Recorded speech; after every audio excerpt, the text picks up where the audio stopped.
زهور حطمات لك الرقم القياسي في التراث المغربي كما تشوفوا ما شاء الله تبارك الرحمن. شوفوا اللبسه اول شيء كي جات معايا اللبسه، شوفوا ما شاء الله الزهور ما شاء الله على شيء عندها ما شاء الله. الناس اللي محتاجين اللي باغيين الاعراس ولا عيد ميلاد ولا احتفالات ولا اي شيء بالنسبه لعمانيين ولا مغاربه ولا اي واحد كما تشوفوا. انا نصور لكم دابا اللقطات الثانيه ان شاء الله بحول الله.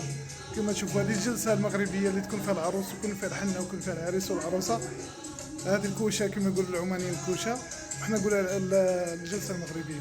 وكما تشوفوا ما شاء الله هنا انا نشوف لكم الدخله من هنا، هذه الدخله اللي تشوفوا الناس.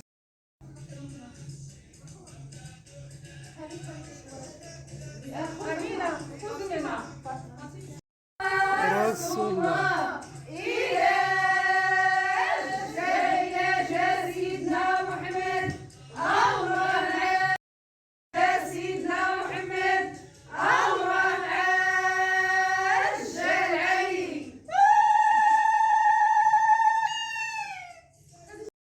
شوف شوف شوف شوف ما شاء الله. شوف شوف ما شاء الله. شوف شوف شوف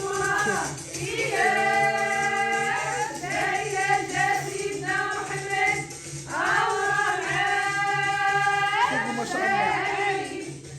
شوفوا ما شاء الله. شوف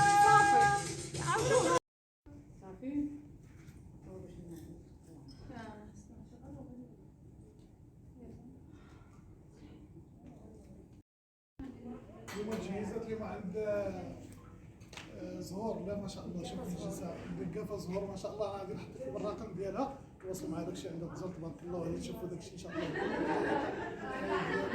ما شاء الله. شوفوا اللبسه مع مزيد. شوفوا اللبسه يعني هادشي لقطات من داكشي شويه من داكشي اللي عندها. شوفوا ما شاء الله تبارك الرحمن.